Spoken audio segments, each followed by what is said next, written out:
Assalamualaikum warahmatullahi wabarakatuh. Perkenalkan, nama saya Dimas Dwi Putranto, mahasiswa manajemen S1 Universitas Dianusantoro. Di sini saya sedang bersama Mas Fikri dari owner dari Cleanfast. Itu cuci sepatu ya? Ya benar, itu cuci sepatu. Di sini saya akan mewawancarai Mas Fikri mengenai usahanya itu. Berdiri dari kapan, Mas? Cleanfast. Jadi Cleanfast ini merupakan istilahnya usaha saya, tapi baru, masih tergolong baru. Soalnya masih tak dirikan sekitar 4 tahun yang lalu, berarti 2018 ya. 2018 itu Cleanfast berdiri. Itu sih dari tahun 2018, itu bulannya kalau nggak salah Agustus 2018. Itu ya masih baru lah, tergolong masih 4 tahun lah. Pertama kali buka di mana, Mas?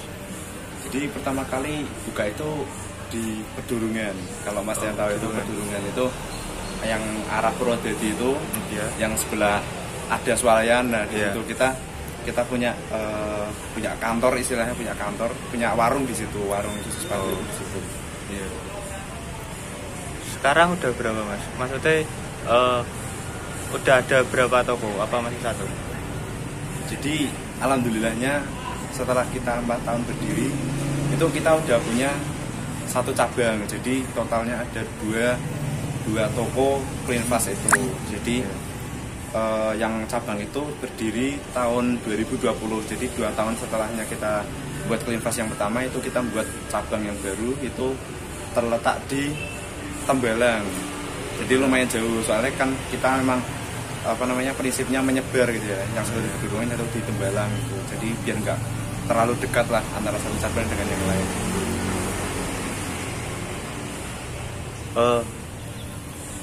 Kira-kira, Mas,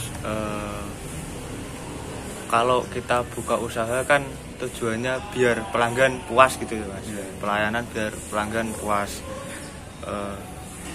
Masnya ini gimana, atau caranya biar pelanggan itu puas gitu?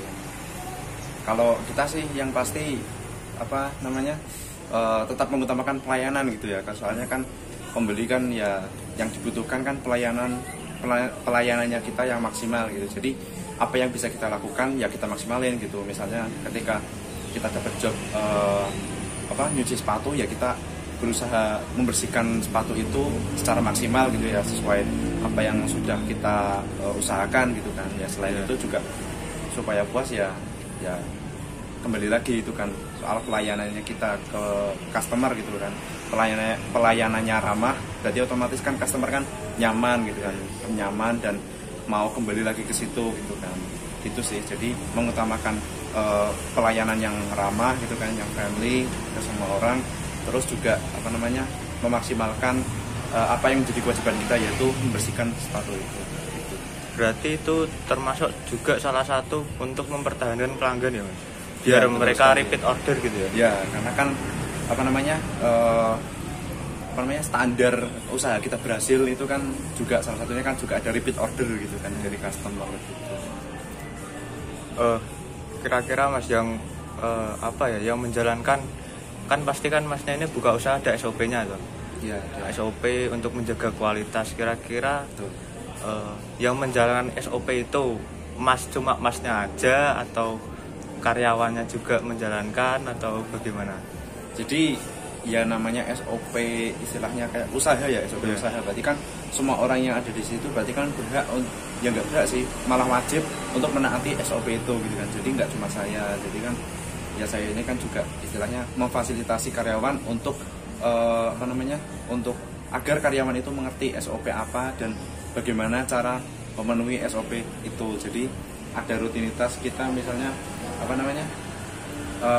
kumpul karyawan atau ada karyawan baru, itu kita pasti istilahnya didiklat kita didik kita beritahu SOP apa saja dan apa yang harus dipenuhi, kebutuhannya pelanggan itu apa, itu kita kasih semuanya. Jadi nggak cuma saya. Kalau boleh tahu, Mas, itu SOP-nya itu apa ya, bertujuan untuk kayak mengarah ke kepuasan pelanggan atau mengarah ke yang lain? Kira-kira apa ya, SOP yang baik itu? Oh, gimana?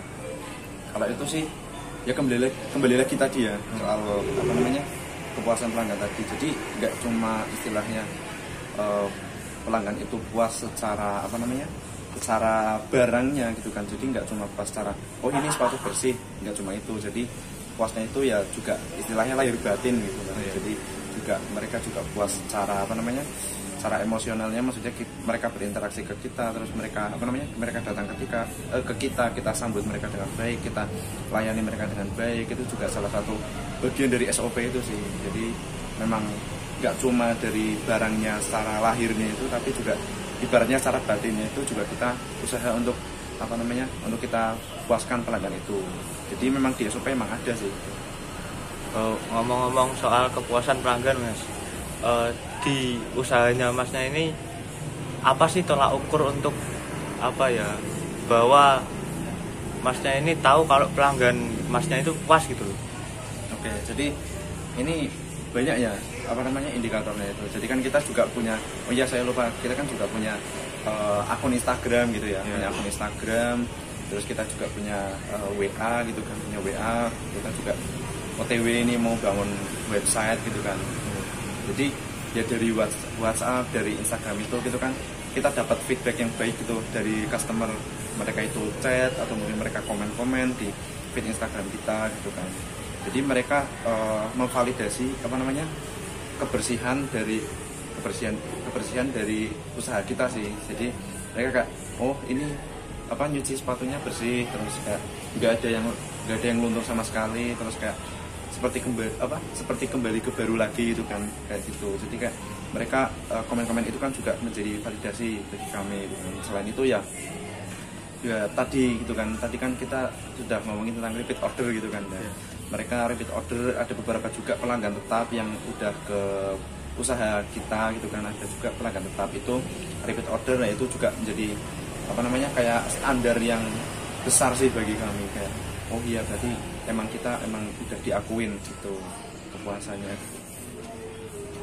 Soal pelanggan nih Mas, pelanggan kan wataknya beda-beda Mas, ada yang enak gampangan, ada yang sulit juga ya. Nah kadang juga ada yang dikit-dikit ngeluh gitu ya. Lah gimana Mas cara menanggapi keluhan pelanggan itu Mas? Jadi kalau misalnya keluhan itu ya juga ada gitu ya. Ya nggak banyak sih, alhamdulillahnya nggak banyak, tapi ada gitu kan. Jadi di sisi kita juga divalidasi apa namanya, pelanggan itu puas dengan kita. Di sisi lain juga kita istilahnya punya apa ya namanya, sisi gelapnya lah, maksudnya pelanggan ini juga ada yang ngeluh ke kita gitu kan. Ya memang itu kesalahan kita gitu kan. Jadi langkah pertamanya itu kita untuk menanggapi keluhan tersebut itu kita mengakui kesalahan kita gitu kan. Jadi apapun yang terjadi kan memang sudah tanggung jawab kita gitu kan. Terus yang kedua apa namanya, kita memang udah membuat SOP itu sih. Jadi kembali lagi ke SOP gitu ya. Jadi kita apabila ada keluhan dari pelanggan atau sepatunya kurang bersih, dirasa kurang bersih, kita ada garansi. Kita ada garansi berapa hari ya itu? 4 hari setelah sepatu itu ditarik gitu kan. 4 hari setelah sepatu itu ditarik dan ternyata misalnya pelanggan menemukan sebuah kekurangan dari kita gitu kan. Jadi itu bisa dikembalikan, kita cuci lagi sampai bersih gitu. Berarti ada jaminannya juga ya Mas? Ada. Jadi itu kan merupakan salah satu untuk mengatasi keluhan itu kan. Jadi tapi selama ini keluhan-keluhan itu dapat teratasi sih dengan cara-cara seperti itu.